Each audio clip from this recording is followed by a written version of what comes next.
Hello, everybody. Welcome back to the Dual Screens Cross Play Podcast. I'm one of your hosts, Steven Fontana, and with me this week is not Andy, it's Kory. What's going on, Kory? How are you?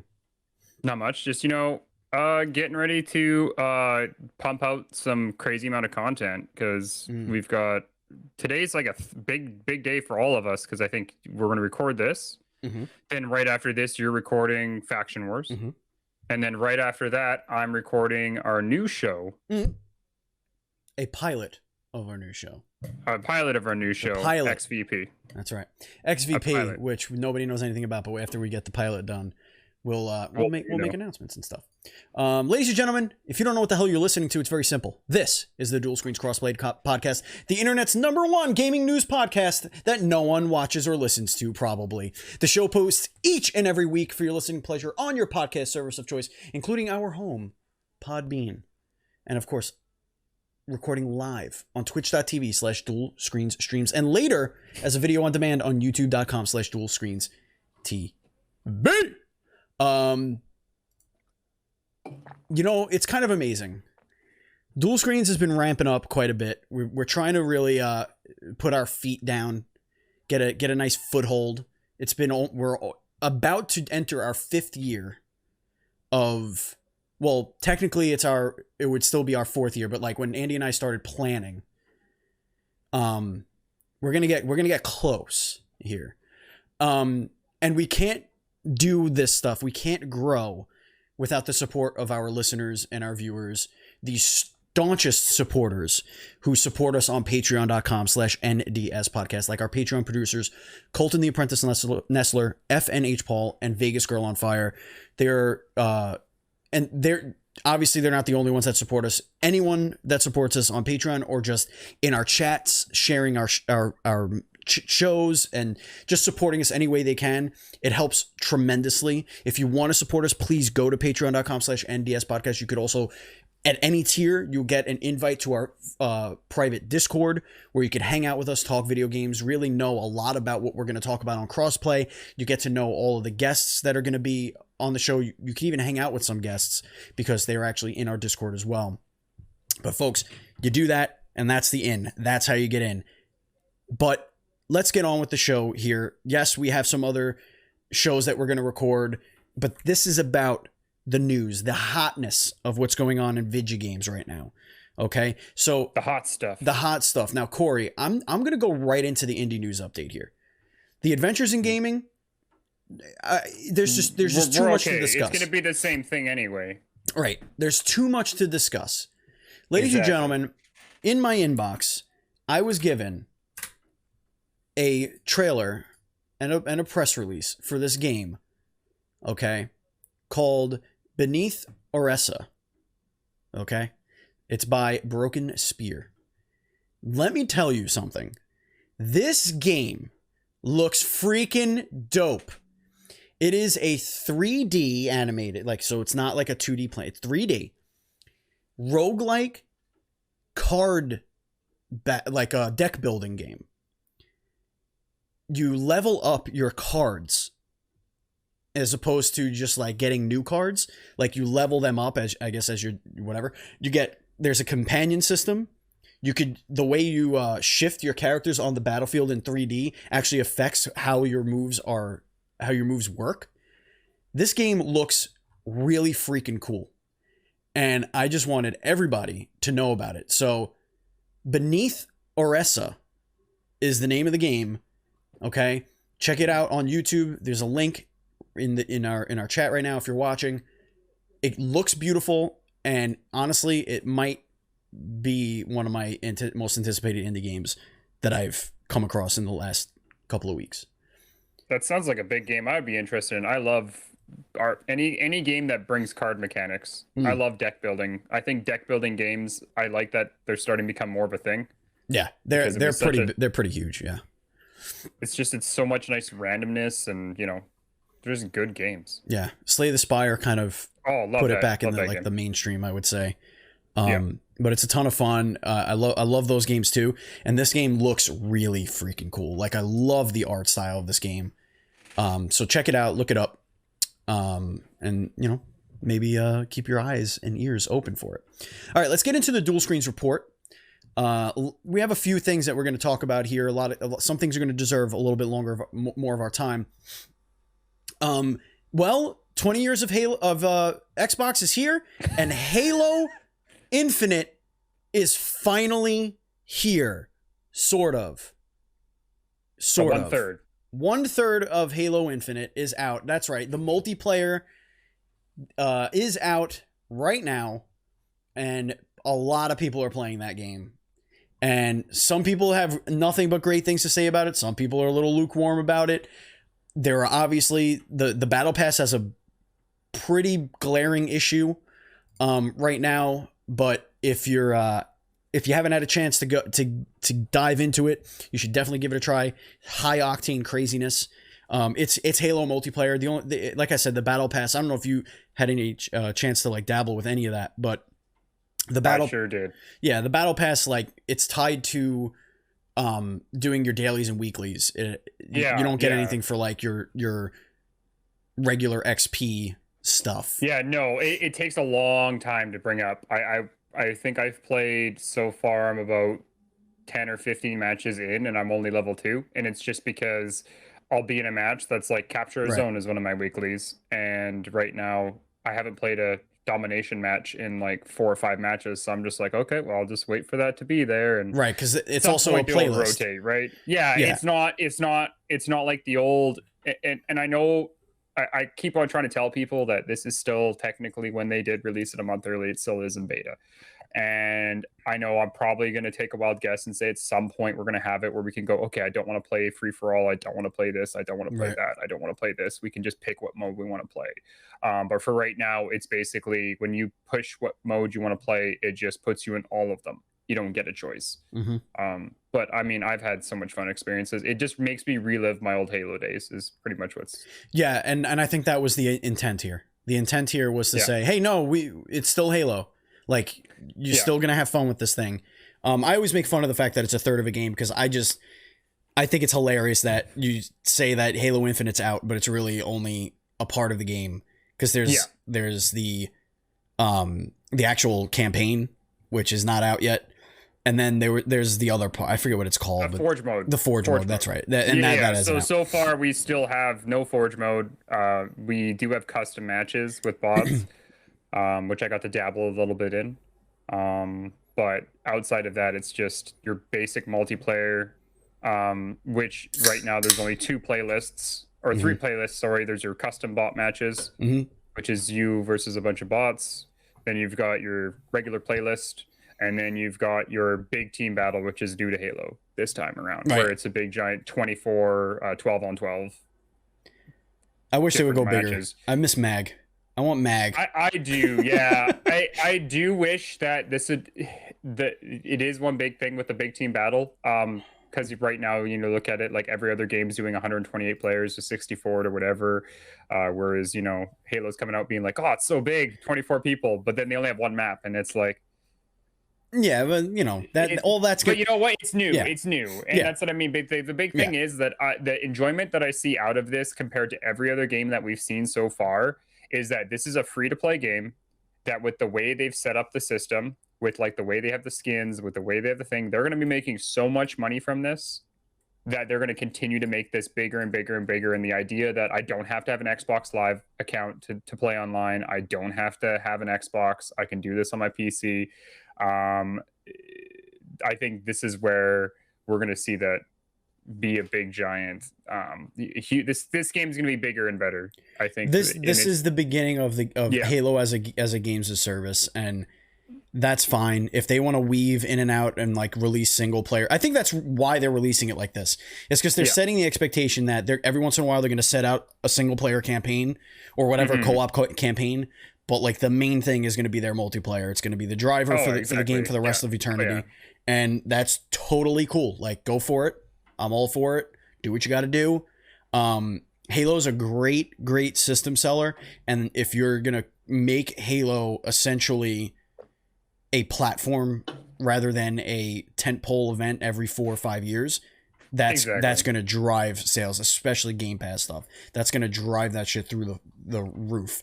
So good stuff. Speaking of Microsoft, Elder Scrolls 6 is gonna release for Xbox and PC only. It is finally confirmed. There's no more rumors of where this is gonna go. It will not be on PS5, as if we didn't already know that, because it's probably, I mean, yes, I did give reasons why I it hoped. could not, you know, just leaving money on the table, but honestly, it makes all the sense in the world. So the Xbox boss man had an interview with GQ, which I don't understand. Why does GQ get these interviews all the time? What's with GQ magazine? Well, the other thing I find always interesting too is whenever we get in news right now, especially with big breaking news like this, it's always Phil Spencer. Like, we're not hearing from Tom Howard, which is interesting. I'm surprised we didn't get a statement from him saying, "Look, we've come to a decision. This is what the decision is from the Bethesda team." We get it from Phil Spencer saying, "Look, this is what's happening." Right. It is weird that every time that an article comes out and then everyone talks to GQ about the article that was written about Phil, and it's like it's a really weird loop of everyone trying to get information right now about it, right? Because obviously more people want to delve into the point of, okay, like my big prediction was I knew that it wasn't going to say comfort for PS5. I still hold my opinion where I believe that it's going to be on only Game Pass, and Game Pass will be on PS5 by the time Elder Scrolls comes out. That's my that's a bold prediction. It's still something where Phil Spencer, when we had the interview about a year and a half ago, where he said that Switch and PS4 to have Game Pass were in their sights, it just wasn't at this point in time. And I think that basically the way it's going to work is that they're holding Game Pass as a kind of a big giant thing, where if they need a big giant boost in subscribers, you know, how many people, when Elder Scrolls 6 releases, if they go, hey, guess what? For Switch users, it's cloud. For PS4 users and PS5 users, you pay your Game Pass, but they give us such a small labor. Like, they just give us a partial library. So many people would buy it. 100%, a whole bunch of. I would. If it's the exclusives only, it could be. It could be a way to. I would buy it. And then you think about how many people don't care about $12 coming out of their account. It's going to be like, I'll pay 4 times over just to play Elder Scrolls. I'll have it sitting there in my account for a year and a half, and I'll pay $150 just to play Elder Scrolls. If I could play Game Pass on my PS5 using my Switch for remote play, oh man, like, whoa, that would be the perfect harmony. It would all come together. You know how, and that makes you wonder, like, how many. That's another topic for another day, but like, how many sales, if they actually did that, where they said, here, Switch, like, Game Pass is on everything, including PlayStation and Switch, how much their subscriptions would go up? I would say they would double. I wouldn't doubt in mind they would double, if not triple. Yeah, I mean, it would definitely be, it would be an easier pill to swallow for the Sony fanboys. Oh yeah. You know, and I could see it now, like all the tweets and TikToks of like people turning around, like pointing at their PlayStations, looking at the camera, like, "Hey, look, it's Halo on my PlayStation." Like, I could totally see that happening. And they already advertised in the Japan when we had the Japan conference. They advertised them playing Game Pass with a PS4 controller. So they've already integrated on PC to allow you to play Xbox games with a PS4 controller, which tells me they're already looking at the integration on PlayStation. Like, there's things that have led up to the it, PS4 controller, it has been a controller to be used in PC gaming for a while now. So that doesn't really say much to me, but we'll see. But anyway, either way, it's happening. I think we forgot to also mention with the 20-year anniversary, everything was Halo, and also there's a Halo series coming out now. Yep. And then they're having the new orchestra. They showed a new version of the song.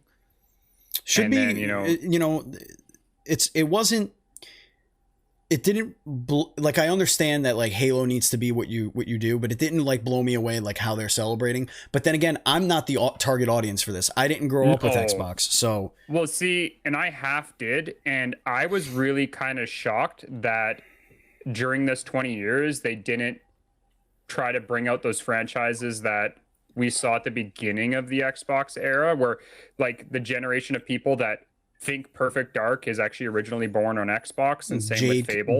Jade Empire. yeah, Jade Empire, like Fable. I'm surprised we didn't get anything about Fable or any type of other announcements. It seems like this was just more or less 20 years of Xbox, Halo, Halo, Halo, Halo, Those Halo, and controllers look dope. all those controllers look sweet. But Those like, Halo controllers are yeah, ridiculous. They're beautiful. but I mean that's the thing. I think Xbox has kind of really learned what people want out of Xbox, which is good. They're finally going, you know what? We understand what people like from us. It's Halo and this stuff, and we're just gonna do what we do. So All right. good on them. The Game Awards nominees are out, Kory. So we're gonna go over some of the heavy hitters here. There's some games missing from this list, but there are some games that are not. So we have, for Game of the Year, we'll start there because that's where their website starts. Yeah, we have yeah, Deathloop, It Takes Two, Metroid Dread, Psychonauts 2, Ratchet and Clank Rift Apart, and Resident Evil Village. What is your glaring omission? I mean, there's a lot. The interesting part, I'm surprised with Forza coming out. I don't know if Forza was off the cutoff. It missed the cutoff, yeah. Okay, missed the, so it's gonna be in next year's then. It would have to be for next year. Yeah. Same thing with Halo. It's weird that I don't see.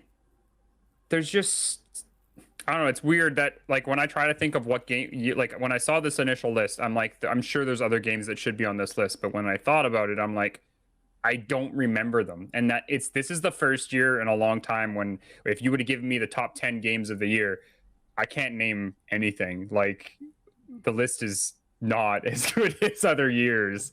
Yeah. But I mean, for me, like, I don't know. Like, it's Valhalla. I mean, I think Valhalla should be is a great Valheim? Assassin's Creed game. Valheim, Assassin's Creed. Okay, yeah, Assassin's Creed. And same with Phoenix Rising. That was a great game, and the idea that that game isn't anywhere on this list is also surprises me. But I think that's because, sadly, those are all games that came out so early in the year. Well, really, Resident Evil Village came out really early in the year. But I think that had the meme, but there was always things that were keeping people remembering Village, whereas I don't think Assassin's Creed and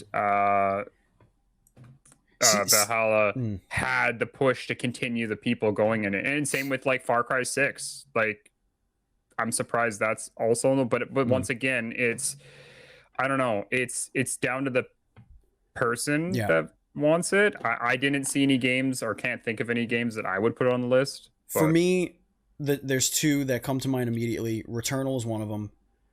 I think Returnal was absolutely beautiful and just made.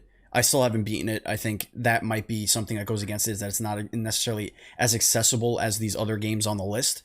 The other one is Kena, Bridge of Spirits. I think Kena. Yes, I'm quite surprised actually that didn't hit now, up there. What do I take off this list? The only thing I would take off is Psychonauts 2. Everything I saw about that game seemed completely uninteresting to me. But I'm not a Psychonauts person. I'm not a platformer person. So, like, it's not really for me. Like, Ratchet and Clank was absolutely beautiful. But if I was to vote right now based on this list on the screen, It Takes Two gets my vote every time. If I had 10 times to vote, I would vote It Takes Two every single time.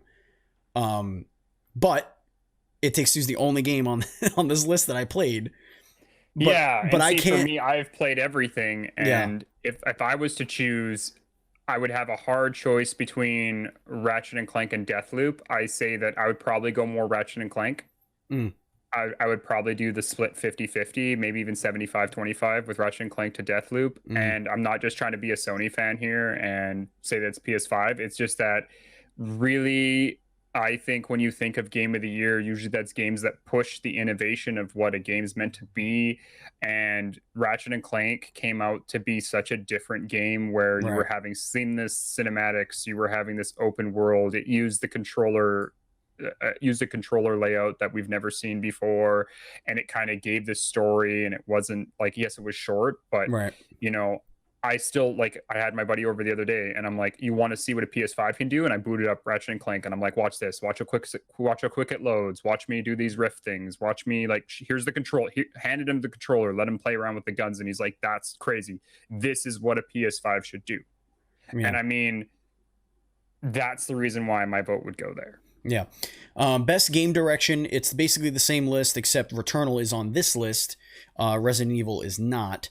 And there's something else that's not, I think. Oh, and Metroid is not. For best game direction, I'd probably go with Returnal. Because I just think that all the systems that talk to each other, the way they tell the story is beautiful.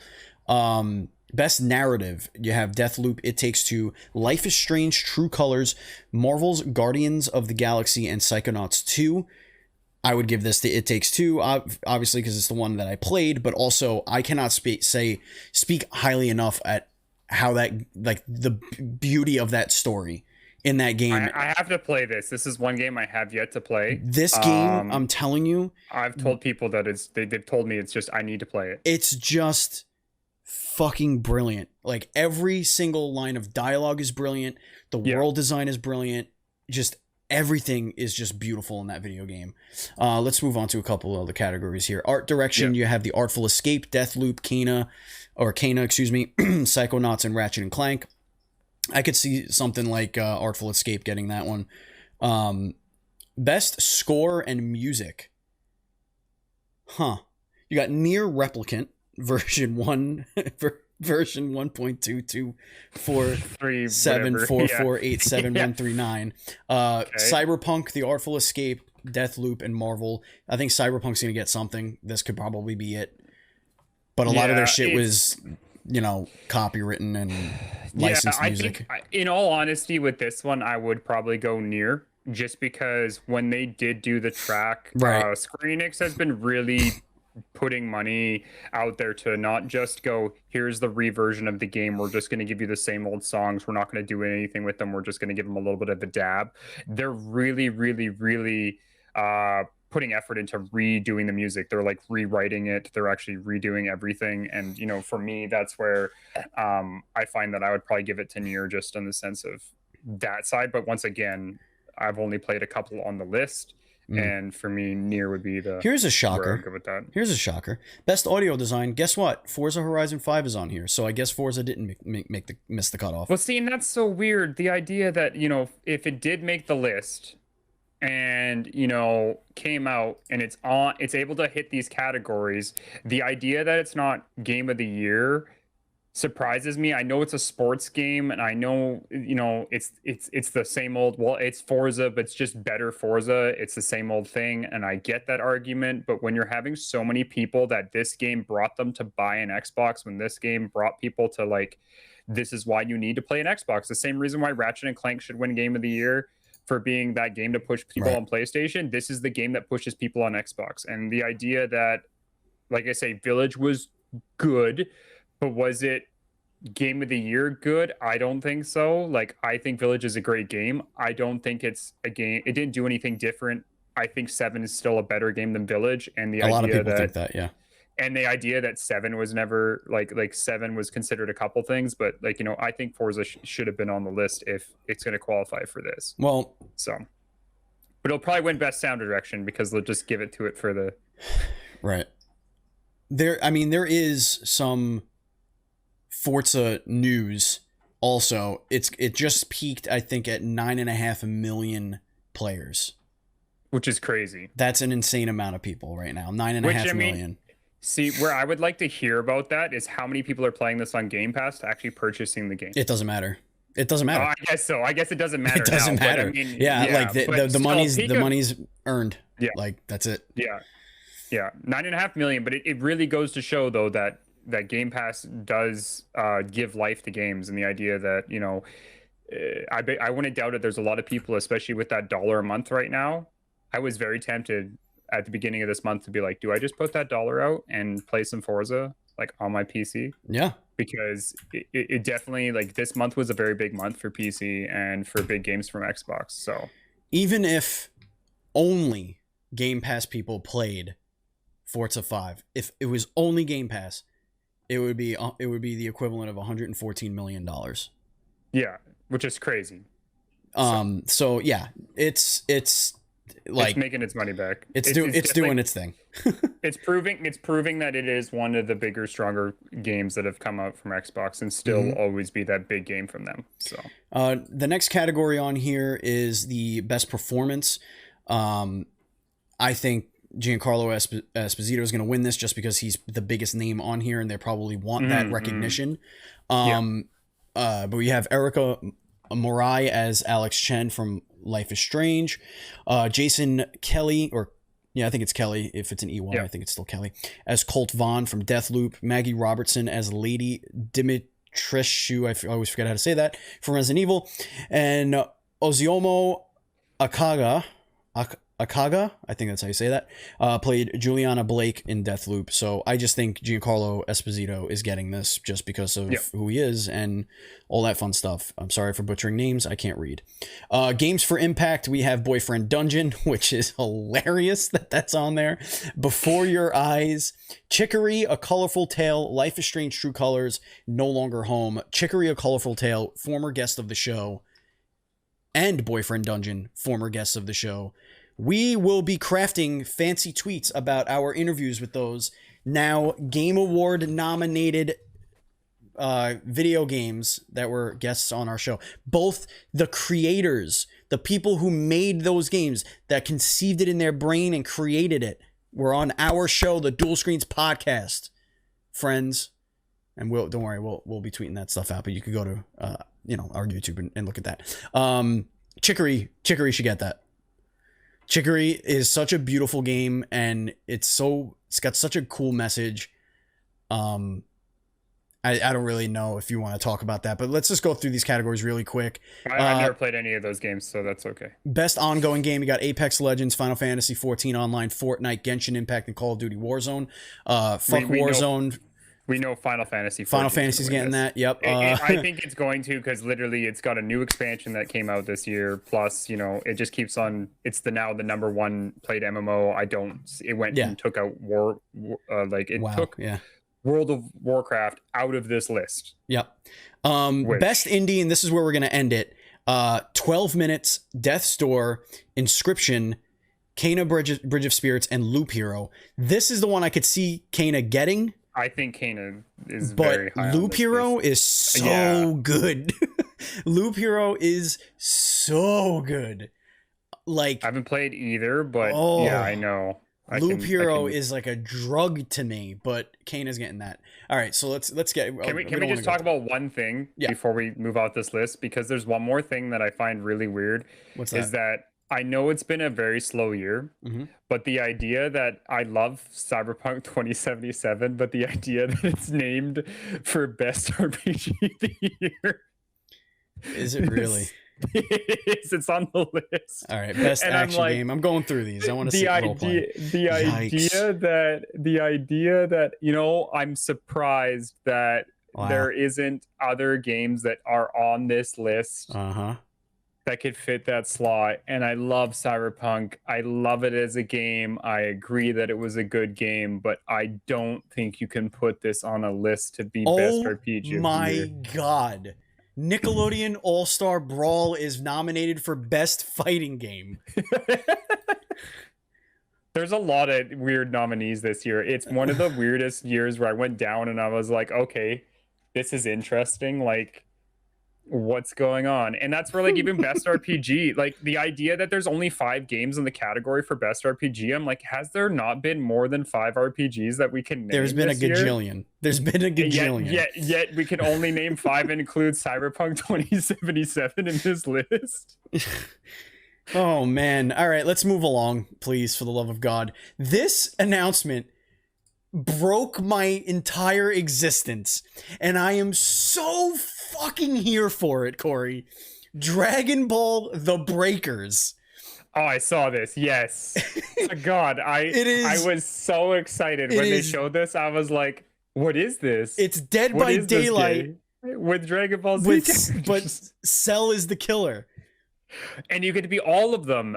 They released that you get to be Frieza, and Boo is going to be a character as well. Oh my God, they just I didn't read anything about this. Yeah. So like, if you look at the actual cover art, if you look at the cover art for it, it's Cell, Boo, and Frieza. The idea you get to be those 3 main villains, and your whole goal is to just run around the city and try to kill 7 people and actually like murder them. Like, this is not like Yeah. I know Dragon Ball Z has always been that, oh yeah, giant keyblades, but there's never been really a lot of like implemented violence in this. Like I know we've brushed over that Cell, eats people from the inside and things like this, but this is an active game where the whole goal of the game, especially when they pick Cell as the one person, that your whole goal is just to find 7 people and kill them. Man. And they hope they can survive in time long enough for the Z fighters to get in there. This is so fucking brilliant.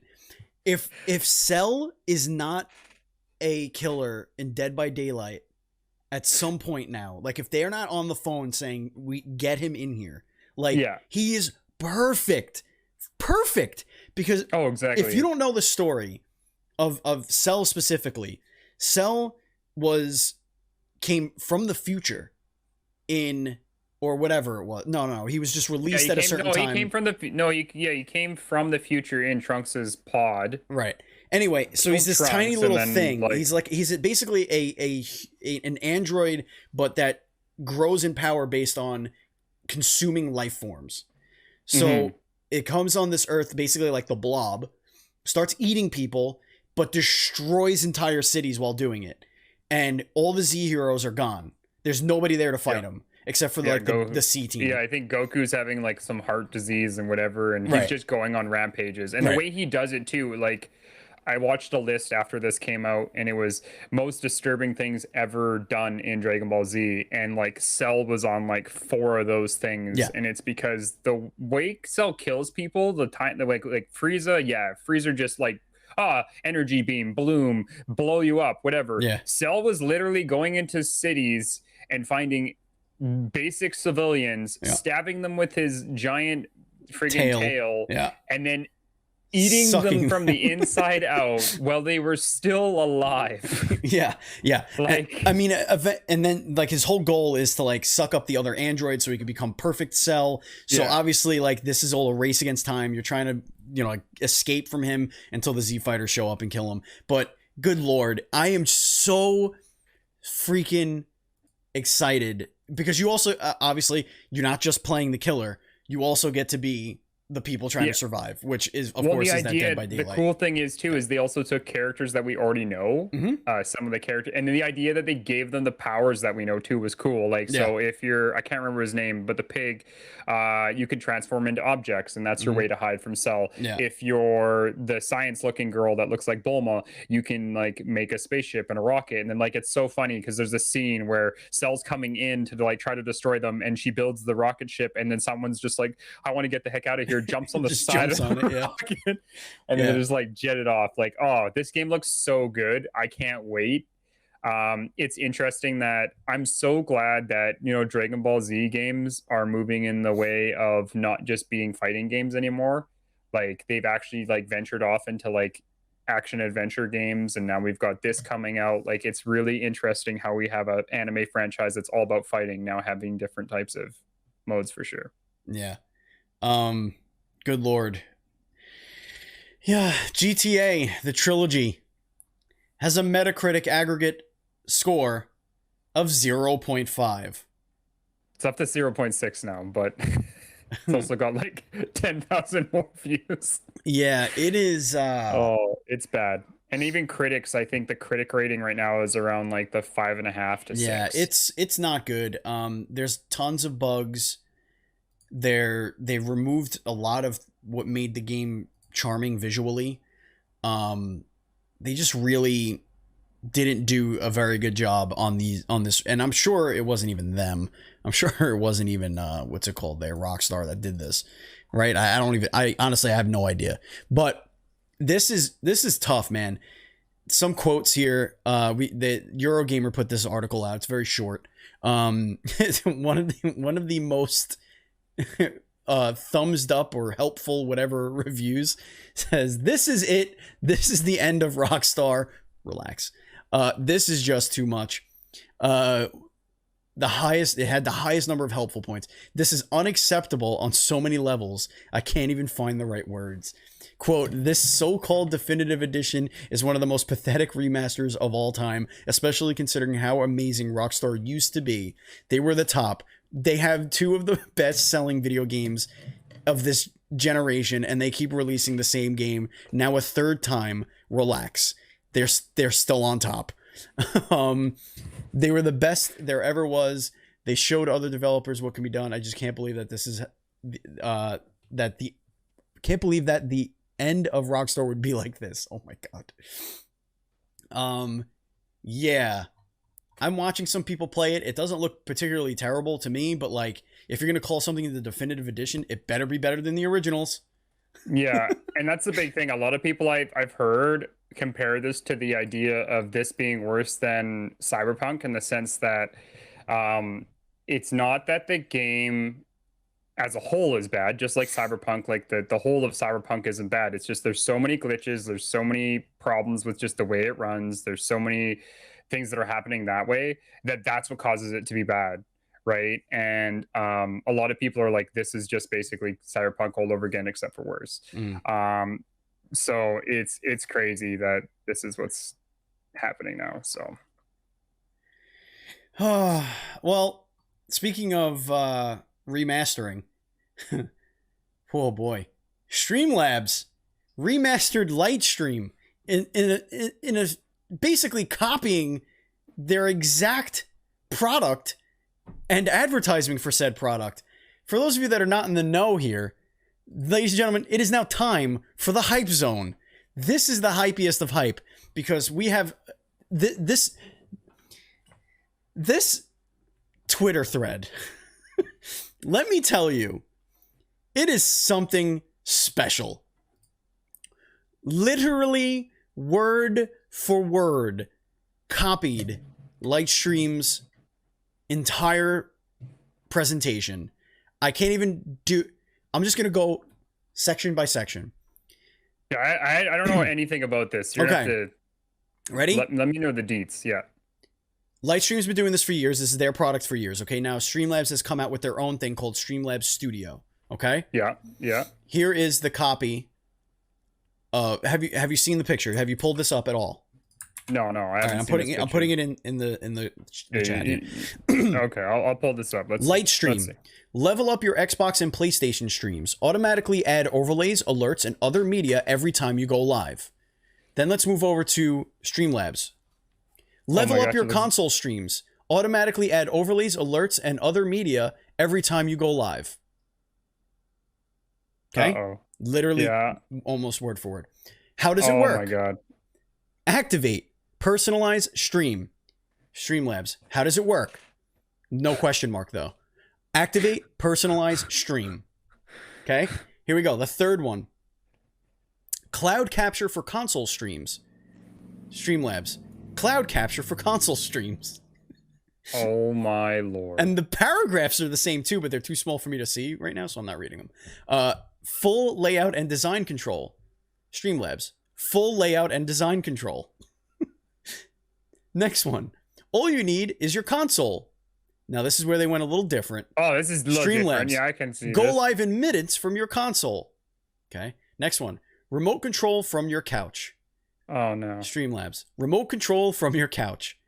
And my favorite part, my absolute favorite part, is the two tweets. Is the quotes below, which are supposedly tweets.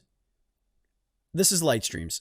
Okay? Quote, Lightstream is literally one of the greatest things I've ever discovered. Thank you so much for making it so easy. Next quote, love this platform. Love how they listen to their community. Streamlabs. Streamlabs Studio is literally one of the greatest things I've ever discovered. Thank you so much for making it easy. Next quote, love this platform. Love how they listen to their community. It is the perfect platform for console sharing. Oh, so you're telling me that you know what the worst part about this is that whoever made those quotes, whether it was made internally or by some poor person they paid to do it, the idea they went word for word is like it gets better. Streamlabs replies. Oh no. To Lightstream's post, which by the way, Lightstream started this by saying, clown emoji, hey, can I copy your homework? Yeah, just change it up a bit so it's not obvious you copied. Clown, bet. And then they did the picture. Streamlabs replies, we made a mistake. Text on the landing page was placeholder text that went into production by error. This is our fault. We removed the text as soon as we found out. Our intended version is now live. Lightstream team is great, and we've reached out directly to them to apologize. Hold on. Did they fix it properly, or did they just totally sham Hold this on. thing? I'm trying to find their reply. Oh no. Hold on. Lightstream basically replied, I can't find the reply though, and said, I would believe that, except you also used it in all of your videos to promote it, and like their press release to like the email press release. You also used the exact same wordage. Good God Almighty, what is happening on this earth?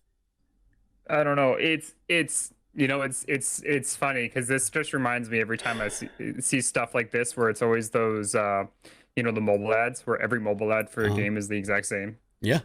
Oh yeah. Pictures of Dragonball Z. It's like yeah, like Pokemon. Like what is this? Whatever it is, yeah. Or it's like ads that have nothing to do with the game that are just like copies of what other popular games do, and it's like, I get it that it's almost the exact same thing, but I mean, to go out this way and put it the exact same way, like there's got to be better ways to do this. Like even the layout's the same.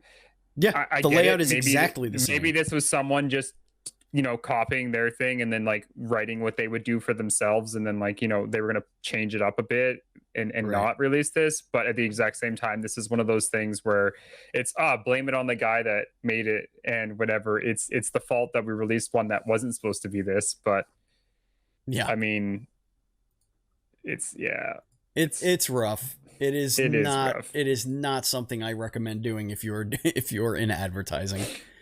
No. It is something special. It is. Yeah.